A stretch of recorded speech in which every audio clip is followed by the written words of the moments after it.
Kazoza FM. Be your own boss. Yambi ndagarutse yambi cyane yambi wowe nyene umwebwe mwese mwafasha akanya kanyu muri kumurakurikirana Kazoza FM ndabagumbiriye cyane ndabapfurije amahoro meza bene ndabakumbuye weekend yabaye ndende ntababona nabayagisha mu Kirundi kazerera mu kiganiro kuziko kiganiro mukurikirana iminsi yose kwijana na gatatu n'ibice bitatu yo ni Kazoza FM ijwi ryo kugwiza umwimbu kikaba kibashikirizwa na jewe nyene Rukundo Diogene je kuri mikro muhinga bw'ivyuma hari King Leandre muhinga bw'amajwi muhinga bw'amasanamu na hari Patrick kazerera mu kiganiro cacu canyu kuziko kuri no munsi n'umunsi wa mbere nkuko musanzwe mubizi ku munsi tuba dufise imico itandukanye tuganira ku bintu bitandukanye byerekeye imico nakaranga mu Burundi mbibutse gatonya ku munsi wa mbere turaganira turasubira inyuma muri primaire tukarondera udusomwa twakera twasoma biva mu gitabo dusome nenda cerekanye ngira ngo igitabo dusome cyo mwaka wa kane nico no munsi zo kwinjiramo cyane ku munsi wa kabiri naho tuja muri mu muziki tukaganira ivyerekeye umuziki uko bitandukanye uko bimeze ku wa gatatu twinjira muri théâtre ivyese hama ku wa kane tukagenda mu byo gusoma ibitabo ku wa gatanu naho ca twirabira amareresi ku radio Kazoza FM ni radio mu Burundi iberekirerezi ivyo wewe warubimenyereye ku radio kazerera mu kiganiro cacu gwanyu kuziko cuno munsi aho kuri uno munsi tuza kuganira tuza kuyaga tuza kujajura muravuga uko tujajuro twakera turavuga tuti umakavuga iryungane rimwe naho gacera hetse ubundi akavuga irindi naho gacera uhera hetse rero kuri uno munsi turasubiramo nico gituma nimbere ko nkora ikindi cyaco cose ndabasaye mushe mutuyinite mushe mutumega mutse kumpamagara siko kuko je ndabarindiranye igishika nanje tuyinite nadushizemo tukubitaba nutumega tukubitaba nadushizemo inimero ndayibahe narakora ikindi cyaco cose ni 72 23 23 23 inimero ni 72 23 23 23 mu gifaransa ni 72 23 23 23 72 23 23 23 ni numero yoshe gufata yoroshe gufata cyane iyo numero rero ibisaka bijya kukira afite na WhatsApp urashaka kuduhamagara kuri WhatsApp naho nyine ni sawa turakwitaba urashaka no kutwandikira message kuri WhatsApp cyangwa duhamagara bisanzwe cyangwa twandikira bisanzwe hano nakandi ka numero ka 62 24 24 24 62 24 24 24 itandatu na kabiri 24 24 24 niyo nyene ushaka kuduhamagara bisanzwe cyangwa twandikira bisanzwe mu kanya gatonya rero nca ntangora ntujajuro ndaza kubaha uturorero kamwe canke tubiri nce mvuga n'utundi tujajuro dutatu tune uco hamagara uvuga uti jewe nshaka guhera heza kajya hama jewe namwebwe tuganire King Leandre tumusaba akarimba gahaye gabasha akarimbo kitwa mu ntahirize abi wacu ka Evode naho nankwa ndabatahije mwese kuko ndabakunda mu kanya gatonya cyo tangura nimutangwe kumpamagara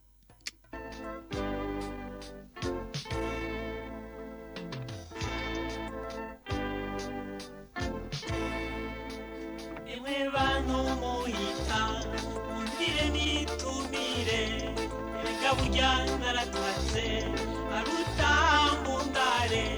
urujagukirwara rayirata ugashika mu Nyamerika ukambonera abavyeyi bamarutse kurenza canke gukungira uti umuvumera arabatari maze imyaka itatu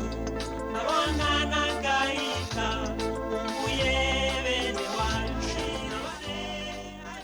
ndabibutse ko muri ko murakurikirana Kazoza FM kwijana na gatatu n'ibice bitatu ni ryajwi nyene ryo kugwiza umwimbo no musi tugomba tugwiza umwimbo mu bwenge twiyibutse utujajuro twakera uri ku kazi ugomba utahe uri muhira uri kurataha uri mu kabare uri mu bunywero uri mu nama uri kwishure uri hehe aho uri hose ntugira ikibazo duhamagare uterere kajajuro uvuga uti nanje akajajuro nzi twakunda kuvuga tukira abana canke kera naka nkama canke se uheraheze akoje ngomba ndabahe akarorero urunyegeri rwamenekanye n'intango ruti abenga nibenge jewe ndenguye ako nakajajuro kambere ako murakibuka ubu rero ngoma ndaho utujajuro dutatu hanyuma namwe mugerageze muce muhamagara canke mutwandikire muduheraheze muce muvuga n'akazina kanyu ce tubakomera amashi menshi babajije Gikona bati mbega Gikona kugenda wasamye giti herahetse ndasubiramwo babajije Gikona bati mbega Gikona kugenda wasamye naco giti akona kambere aka kabiri ikirogo rye cagiye gusaba amazi kwijuru inkuba iti twa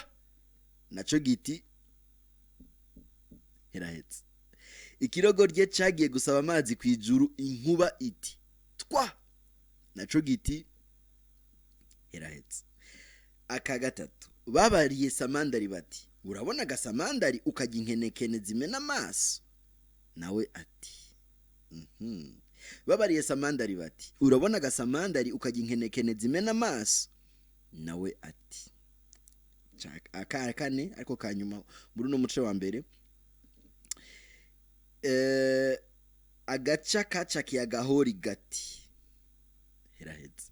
agaca kaca kiyagahori gati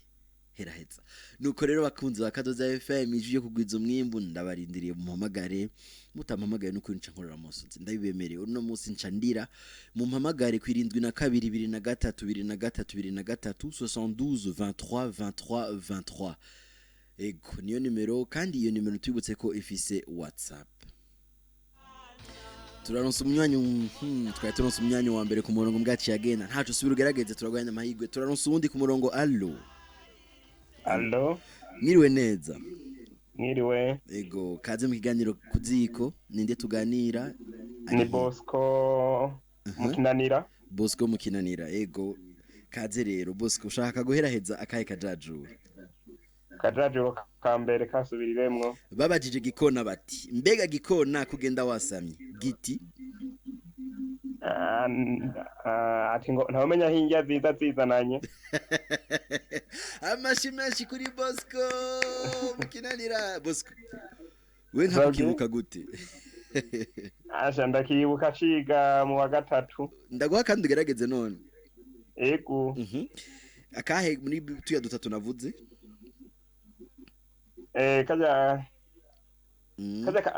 kaja kambere watangiriyeko ikirogoje cagiye gusaba amazi kwijuru oya babariye Samandari batona gasamandari ukajya inkenekene zimena amaso ico oya agaca kaca kiyagahori gati oya birazi byo byose Bosco sururondeze usugaruke siko murakoze cyane mugenzi ego uwo ni Bosco mukinanira ahejeje kuronka inota rya mbere wadutanga ubushimwe mu ko murahamagara asha muri benshi ntaco mu minsi zatuzanye ubushimwe kugira ngo namwe muhamagare muri benshi ndabibutsa kare mu mushaka duhamagara namwe ni 72 turiko turaheraheza utujajure kandi dusubiremo babajije Gikona bati mbega Gikona ako Bosco yagatoye ikirogo rya cagiye gusaba amazi kwijuru inkubiti twa naco giti heraheza babariye Samandari bati urabona gasamandari ukajya inkenekene zimena amaso ati heraheza ikirogo rya canyere agaca kaca kiyagahori gati naenda kivuze rero tubasabe mu bandanye mu turaronsa ubundi munywanyi ku murongo allo ni Bosco agarutse ego Bosco uti ako kirogoge ikirogoje cagiye gusaba amazi kwijuru inkubiti twa giti ati ngo iyo nyuma nkakizigufa amashimeshi cyane kuri Bosco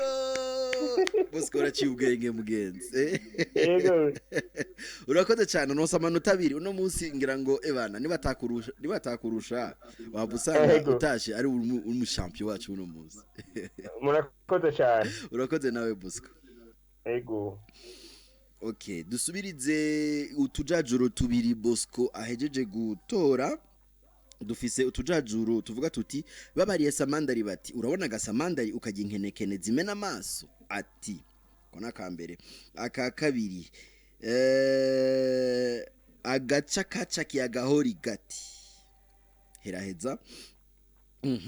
imbwa akandi nako imbwa bayikubitiye ku mugezi iti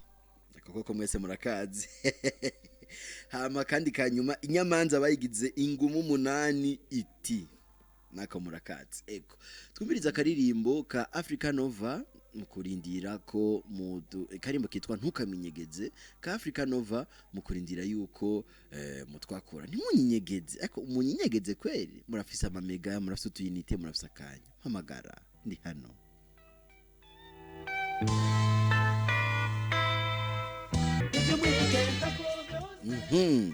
ni ya radio nyene Kazoza FM ijwi ryo kugwiza umwimbu turaronsa ubutumwa kuri message yanditse ati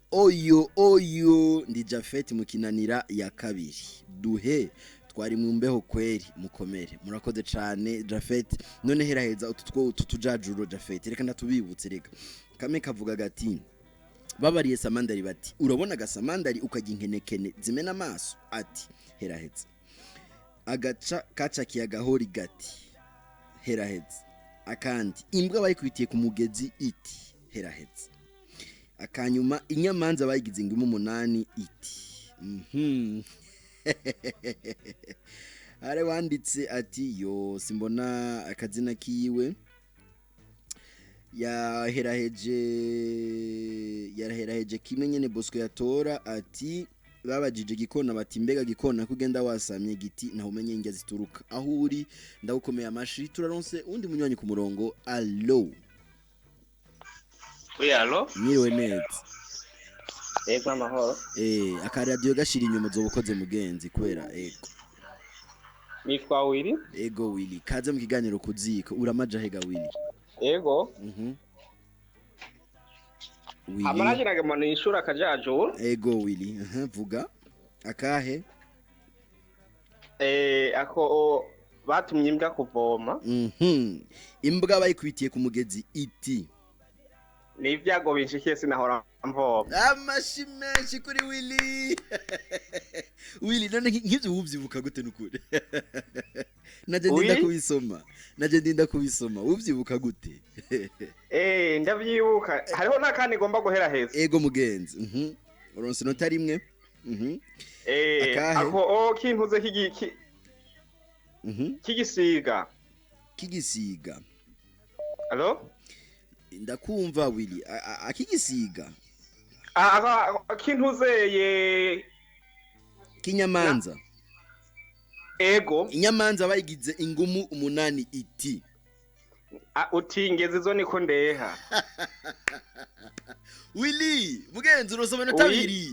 uri umuntu akomeye cyane ego hariho nakandi nshaka guhera heza ego mugenzi vuga akahe ako wavuze ko kituguruka agaca kacakiye agahori gati ati sinanzi ko wakaguruka koriya kandi ubujyajya bwaraje oya gatondeke neza Willy gatondeke neza no wavumpenda uburyarya bwaraje sanze kakaguruka koriya kandi Willy uronse amanota 3 mw'ijoro rimwe uri umuntu muzima ego cyane murakize neza urakoze nawe mugenzi ngoma ncenza nutundi mugume hafi mugume muhamagara ego neza cyane urakoze Kazoza FM turabakurikira cyane gose natwe turabakunda cyane gose tuma tubazanira ibintu bizima gose ku mwanya sawa yego ntuhindura umurongo ni 103 n'ibice bitatu ndabibutse ko ari Kazoza FM giye kugwiza umwimbu 103 n'ibice bitatu hariho uwundi aheraheje ikirogo babariye samandari bati urabona gasamandari ukajya inkenekene zimena amaso ati ubusabwo mugenzi wagitoye mugabo sindakubuze ndakomera amasheka ndakomera amashi nubwo ntaza huri nubwo ntazi n'izina ryiwawe uzurandika ati nitwa naka mbahanaka nshaguherekeza ka utugirako n'umunsi ndaryohewe reka rero ndondere utundi tujajuro two gusubiriza utu bagenzi bacu baje gutora babajije imfyisi bati mbega kugenda wunamye iti iki ni mwagitora nza kwa munosa amanota 2 uwinzara yabonye mugenzi we atwawe n'imfyisi ati ako karoroshe uwinzara yabonye mugenzi we atwawe n'imfyisi ati akandi nako imbwa yahuye n'umusaza abura icyo yiha iti haguhura n'umusaza wahora n'umwana herahetse imbwa yahuye n'umusaza abura icyo ayiha iti haguhura n'umusaza wohura n'umwana sinzokwibagira mama nakaririmbo tuko turakurikirana turaronsa ubundi butumwa yo mugenzi wabitoye mugabo witwa nde mugenzi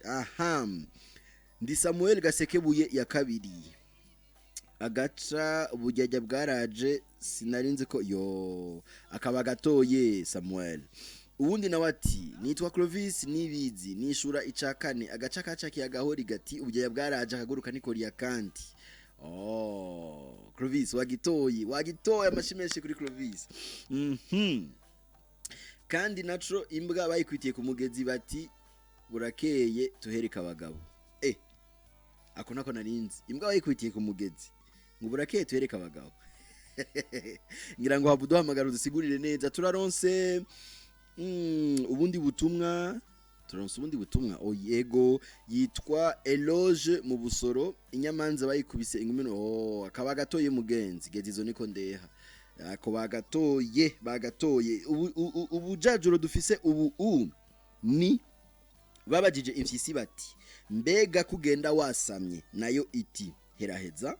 ica kabiri uwinzara yabonye mugenzi we atwawe n'imfyisi ati heraheza akandi ni imbwa yahuye n'umusaza aburica yiha iti hagura n'umusaza wahura n'umwana heraheza turaronse umunywanyi ku murongo turamwitaba n'umutima mwiza allo mugenzi allo yego nyine uri kuri Kazoza FM ni wiragarutse yego Willy ufite amanota 3 nagira nishura ko ako ko mugenzi we yabonye atwawe n'intuze uwinzara yabonye mugenzi we atwawe n'imfyisi ati abari nabo barabaseha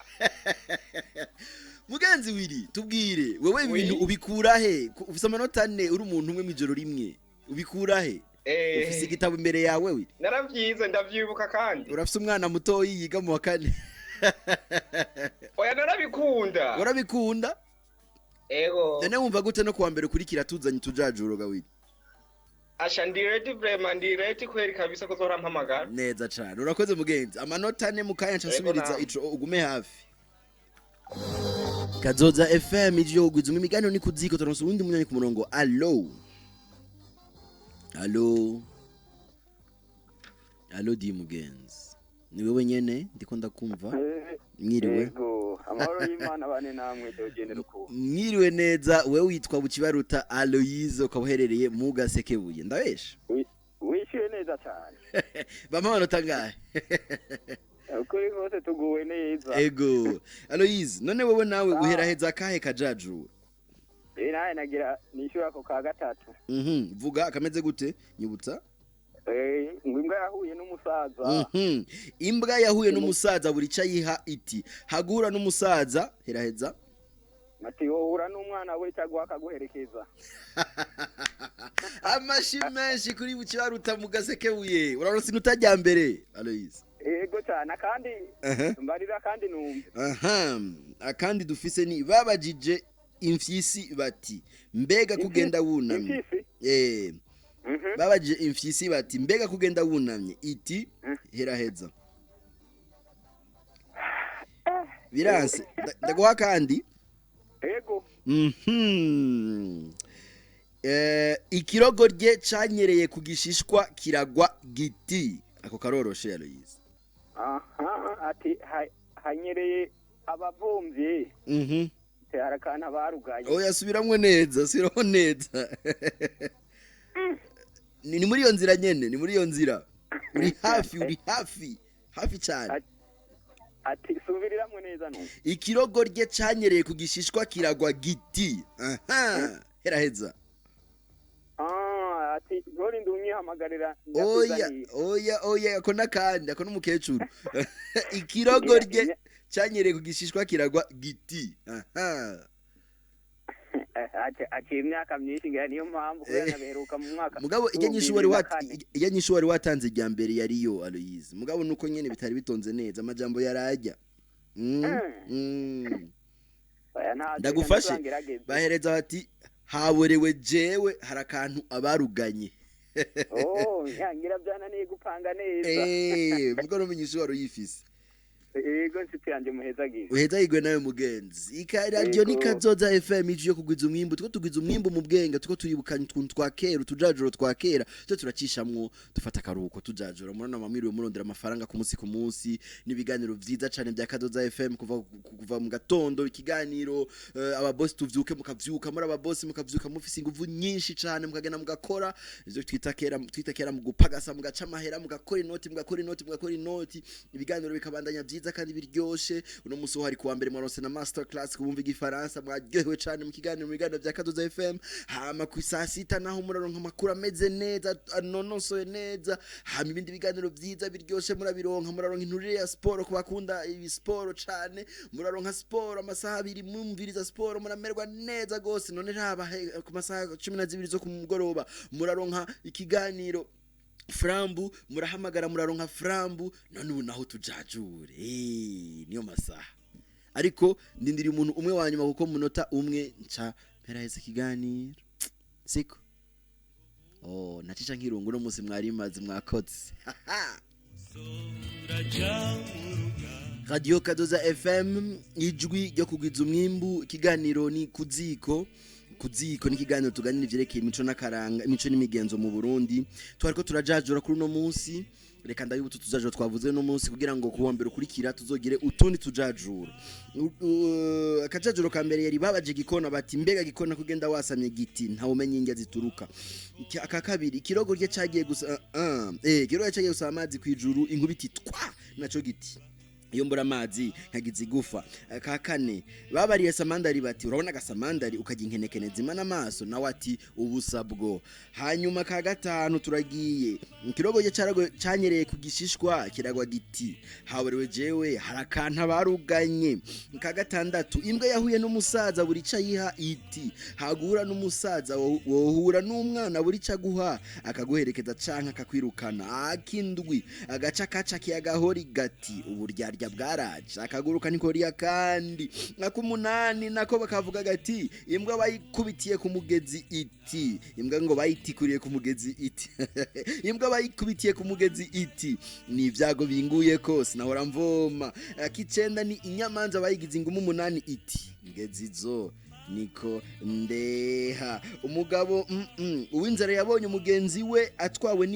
n'imfyisi ati abari nababo barabaseha akanyuma babajije imfyisi bati mbega kugenda wasamya kakabananiye nayo yace yishura iti nisoni za cane naho yariko irakwega umupfu niho rero tugarukirije ikiganiro KU.ZÍKO cyo kuri no munsi ndabakengurukiye cane gose mbege mwese mafasha umwanya muracumbiriza nkengurukire ku buryo bw'umwihariko mwebwe mwampamagaye cane William Samanota ane ari umuntu umwe muri no joro nkengurukire na Bosco yaronse 2 na Bukibaruta Aloyize yaronse 1 mwakoze cyane nabandi mwese mwishuye kuri WhatsApp na Clovis yaronse inota namwe mwese mwishuye kuri WhatsApp cyane ku message asanzwe mwese mwakoze turabakunda kandi turabakengurukiye mubandaye mwumviriza Kazoza FM nta yindi radio muzoronka ibintu vyiza nkibi nkengurukire cyane King Leandro mu ngabwije makadufasha yatwakirira amapele adufasha kugira amajwi abashikire neza hamwe na Patrick kugira ngo yakadufasha kugira ngo amasanamu abe asa neza kandi amere neza ni jewe nyene Rukundo Diogene ari kuri mikuru ndabashikiriza iganiro KU.ZÍKO ndabakengurukiye cyane mwebwe mwese muri hose ndabipfurije umugisha no kuroranirwa mugire umugoroba nijoro byiza ariko ndabibutse ikintu kimwe ntimwibagire kugwiza umwimbo bye